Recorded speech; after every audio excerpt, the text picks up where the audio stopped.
Muka surat 10, kita sudah membaca berkaitan dengan rukun masuk rukun yang kedua, iaitu 2 orang saksi.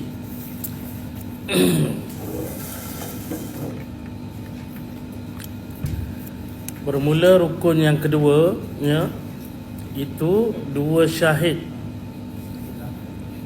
Dia satu rukun tapi 2 orang sekurang-kurangnya lah. Saksi ni ada macam-macam, tuan-tuan. Dia ikut case by case, tak sama semua jenis saksi. Ada saksi yang paling besar saksi ni, paling besar saksi untuk kes zina perlu 4 orang lelaki, tidak boleh perempuan.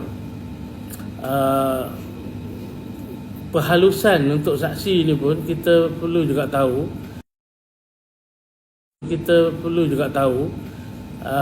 Ramai yang agak keliru. Apa beza saksi dengan bukti? Dan ada beberapa hal lah.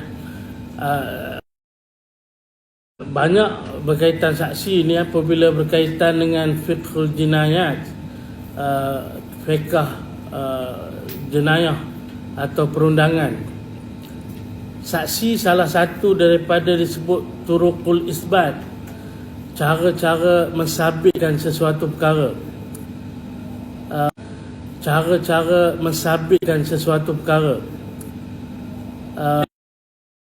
Ini pen saya, bukan ustaz yang mendakwa saya mencuri, ustaz kena bukti sebab tak ada saksi. Yang jatuh nombor 2 nak membuktikan paling kuat, buktilah bila tak ada saksi. Saksi kalau ada 4 orang, contoh dalam kes zina, kalau kes mencuri mungkin ada kes seorang lelaki boleh ditukar ganti dengan 2 orang perempuan, sama dengan seorang lelaki. Contohnya dalam kes nak mensabitkan radha'ah, penyusuan ataupun mensabitkan beranak, siapa kena jadi saksi? Perempuan lah. Yang nampak dia menyusu tu siapa? Perempuan lah. Sama ada mahramnya ke, ataupun kalau orang lain tiba-tiba mengaku jadi saksi, aku nampak dia menyusu. Apa hal kamu ngintai dia menyusu? Apatah lagi beranak.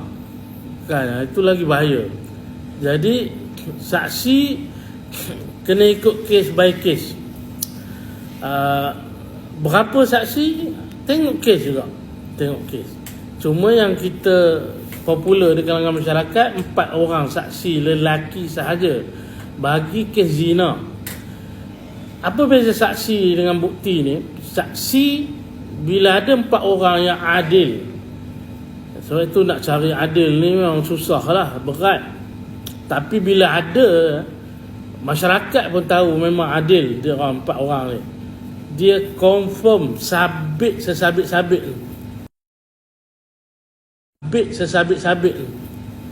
Ada hakim nak tengok saksi. Bila sabit melalui saksi, hakim hanya putuskan hukuman saja. Sabit, dia kena sabitkan, okey, hukuman dia begini. Bila tak ada saksi, sebab tu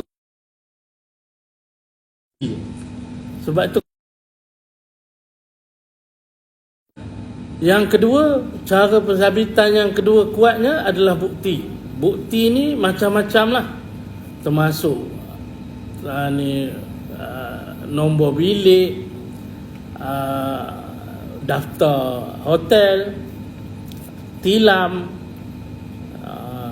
Dulu orang bising, apa duk angkut tilam masuk mahkamah lah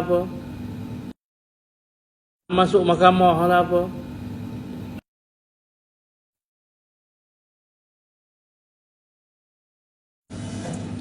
Jadi qarinah ni Qarinah ni bahasa Melayu pun kita macam guna juga kot. Qarinah hanya menunjukkan saja, dia bukan bukti, tapi ada isyarat menunjukkan kejadian. Onta apa tu? Ada kemungkinannya Nabi Yusuf yang nak merogol.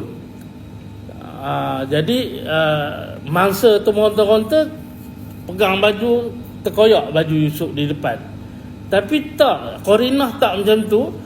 Qarinah menunjukkan koyak belakang.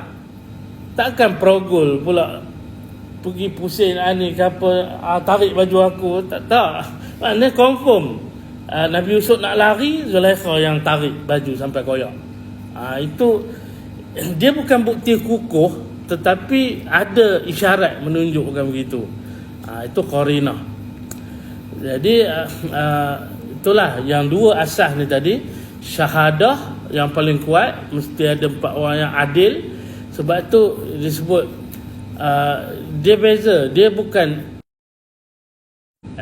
beyond any reasonable doubt. Kita selalu dengar tanpa keraguan yang munasabah. Dalam mensabitkan hudud melalui syahadah, melalui saksi ni, tak ada keraguan langsung. Dia tak ada keraguan. Sebab prinsipnya idra'ul hudud bisyubahat. Dalam hadis Nabi sebut tolak pelaksanaan hukuman hudud ini jika ada syubhat. Apa sahaja keraguan, tolak.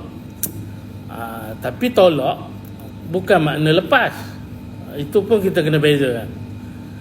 Ramai orang persendakan, dia kata kalau kena rogol di asrama perempuan, mana nak cari saksi lelaki? Memanglah tak boleh sabit melalui saksi, sebab saksi lelaki tak wujud. Waktu tu bukti lah pula mengambil peranan. Jadi tengok buktinya apa, cap jari lah apa semua, boleh juga sabit kan? Dan kemudiannya itu yang disebut tak boleh laksana hukuman hudud, dia turun kepada ta'zir melalui bukti. Selain qarinah apa tadi, ada satu lagi iqrar, cara mensabitkan hukum. Iqrar dia hanya keterangan diri sendiri saja. Kalau zina, lelaki itu mengaku lelaki saja dihukum, perempuan mengaku perempuan saja dihukum. Dia tidak menghukum pasangan. Sebab iqrar hanya mensabitkan diri sendiri saja. Logiknya, orang kata takkan dia berzina seorang-seorang. Betul, perlakuan itu berlaku, tetapi yang mengaku tu dia seorang. Yang tak mengaku tu kita kena cari bukti lain lah. Jadi tak boleh nak hukum dia dengan pengakuan orang lain. Kalau tidak naya, mana pelacur ke apa, dia buat dakwaan live dekat Facebook ke apa, dia berzina dengan Ustaz Kamil Izzat, mati saya. Dia pelacur, dia tak heran apa nak ngaku pun. Sebab dia mengaku, saya kena hukum. Senang banyak macam tu. Tak acil lah macam tu. Tak boleh. So Islam jaga benda tu lah. Jadi ada syahadah, ada bayinah, ada qarinah dan ada iqrar. Itu kaedah pensabitan, turuqul hukmiyah nama dia. Kaedah-kaedah pensabitan. Okey, dua saksi ini juga mensabitkan sahnya akad nikah. Jadi adapun dua saksi itu rukun. Dia bukan syarat, dia rukun. Tanpa saksi tak akan berlaku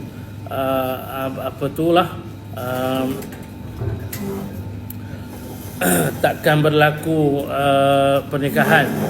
Yang ini tiada sah nikahnya melainkan dengan hadir keduanya, kerana sabda Nabi SAW, la nikaha illa biwaliyin, tidak ada pernikahan melainkan dengan seorang wali.